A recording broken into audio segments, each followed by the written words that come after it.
ચર્ચામાં મોતીલાલ ઓસવાલના રુચિત જૈન જોડાઈ ગયા છે। રુચિતજી, સ્વાગત છે આપનું।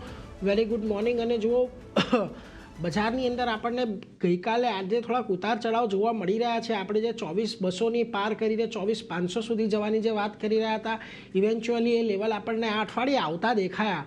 પરંતુ ગઈકાલે આજે ટ્રમ્પ તરફથી છેલ્લા કલાકમાં નિવેદન આવ્યું, ત્યારબાદ એક મોટો ઘટાડો આવ્યો, ત્યાંથી આજે ફરી પાછી રિકવરી આવી રહી છે। એટલે બાય ઓન ડિપ્સની જે રણનીતિ આપણે આની પહેલાં પણ કરી રહ્યા હતા એ થોડીક કામકાજ તો કરતી દેખાઈ રહી છે, પરંતુ અહીંથી કઈ રીતે હવે ધ્યાન રાખવું? કારણ કે ફરી પાછા 24,000ના લેવલ આજના દિવસમાં રિગેન થઈ ગયા છે। બેંક નિફ્ટીમાં જે એક સારી સ્ટ્રેન્થ હતી ત્યાં ગઈકાલે એક મોટું બ્રેકડાઉન આવ્યું।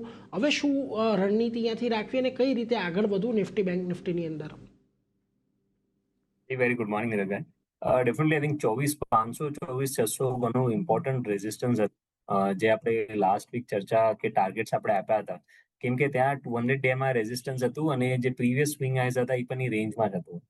થોડાક ઓવરબોટ સેટઅપ્સ આવવાથી એક પુલ ઓફ કે એક પુલબેક મૂવ જરૂરી હતું અને ગઈકાલે આઈ થિંક એક આ રીઝન બન્યું આ પુલબેક મૂવ માટે। પણ બ્રોડલી તમે જોશો તો હમણાં માર્કેટ એક રેન્જમાં છે, જ્યાં 23,800ની આસપાસ સપોર્ટ છે અને 24,500 24,600 એક રેઝિસ્ટન્સ રેન્જ છે। સો ઓલવેઝ આપણને ટ્રેડર્સને એ ધ્યાન રાખવું છે કે બ્રોડર ટ્રેન્ડ માર્કેટનું ખરાબ છે કે નથી। ઇનકેસ અગર બ્રોડર ટ્રેન્ડ માર્કેટનું ખરાબ નથી, એટલે આપણે બેર માર્કેટ કે એકદમ શાર્પ કરેક્ટિવ ફેઝ જેવા માર્કેટમાં નથી, તો જ્યારે પણ એવા એકાદ દિવસની પેનિક આવે, સેલિંગ આવે, તો ત્યાં પેનિક નહીં થવું જોઈએ। ઇનફેક્ટ જે સ્ટોક્સ તમારા ધ્યાનમાં હોય કે સારા છે, ત્યાં તેમને બાય કરવું છે અને સ્ટોક ઓલરેડી ચાલી ચૂક્યો હોય, તો એવા સ્ટોકમાં તમને ત્યાં બાઇંગ ઓપોર્ચ્યુનિટીઝ ગોતવી જોઈએ। ઓવરઓલ 23,800 24,500 થી 600 આ જ રેન્જ છે માર્કેટ માટે। અને બીકોઝ આપણે ગઈકાલે હમણાં lower end of the range ઉપર હતા, તો એટલે આજે એટલું શાર્પ બાઉન્સ બેક જોઈ રહ્યા છે। સો માર્કેટ રેન્જ બાઉન્ડ જ છે, price wise down side limited છે।